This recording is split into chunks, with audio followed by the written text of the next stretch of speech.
নিয়ে হাজির হয়েছি। যখন বাসায় আমার কিছু চটপটা খেতে ইচ্ছা করে, কিছু খাওয়ার মন চায়, তখন আসলে আমি কিছু গরম থেকেই একটা মজাদার একটা ফ্রাইড রাইস তৈরি করে খাই। তো সবাই আমি আজকে সেটাই আপনার সাথে শেয়ার করব। তো লেটস দেখেন কিভাবে তৈরি করছি। আমার ফ্রাইড রাইস তৈরি করতে যা যা দরকার, আমি কুচি কুচি করে কেটে নিয়েছি, কাঁচা মরিচ কুচি কুচি করে কেটে নিয়েছি, সামান্য লবণ, একটা ডিম আর তেল। যেহেতু আমরা খাঁটি সরিষার তেল খাই, সব রান্নায় আমরা সরিষার তেলটাই ব্যবহার করি, তো আমি তেল নিয়েছি। আর দরকার হবে আমাদের কিছু রান্না করা ভাত পরিমাণ মতো। সো শুরু করা যাক, স্টার্ট। সো আমরা চুলাটা করে এবার আমরা কড়াই পরিমাণ মতো তেল দেব।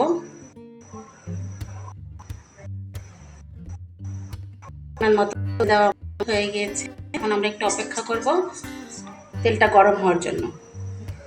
সো এখন তেলটা গরম হয়ে গিয়েছে, এখন এক এক করে আমরা পেঁয়াজ প্রথমে তেলের মধ্যে দিয়ে দেব, এরপর দেব কাঁচামরিচ,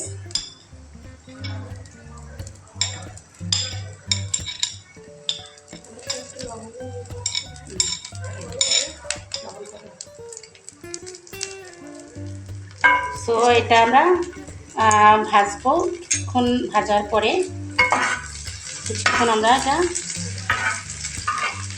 মিডিয়াম আছে এটা আমরা ভাজবো।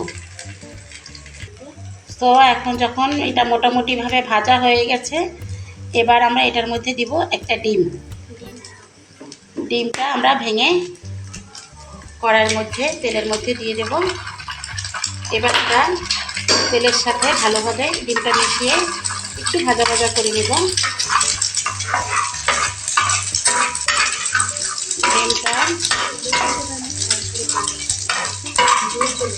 ডিমটা ভেঙে আমরা ভালো করে ঝুরঝুরে করে নেব। একটু ভাজা ভাজা হবে, আমরা অনবরত নাড়তে থাকবো। গ্যাসের এটা আমরা মিডিয়াম আঁচে রাখবো।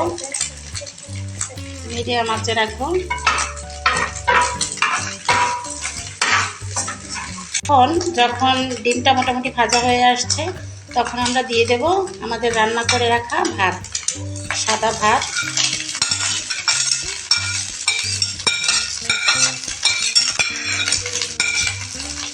এবার ভালো করে ডিম, তেল, পেঁয়াজ এটার সাথে ভালো করে মিশিয়ে নেব। ভালো করে নাড়িয়ে ভাজা ভাজা করব। সামান্য লবণ পরিমাণ মতো লবণ দেব। এখন আমাদের এটা নাড়াচাড়ার পরে প্রায় ভাজা হয়ে গেছে, আমাদের প্রায় ফ্রাইড রাইস তৈরি হয়ে গেছে। এখন আমরা একটু ভালোভাবে নাড়িয়ে 4-5 মিনিট অনবরত নাড়তে থাকবো, যেন সবগুলো ভালো করে মিশে যায়।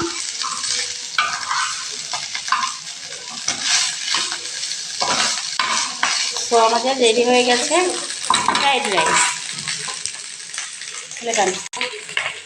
এবার আমরা গ্যাসের ফ্লেমটাকে বন্ধ করে দেব।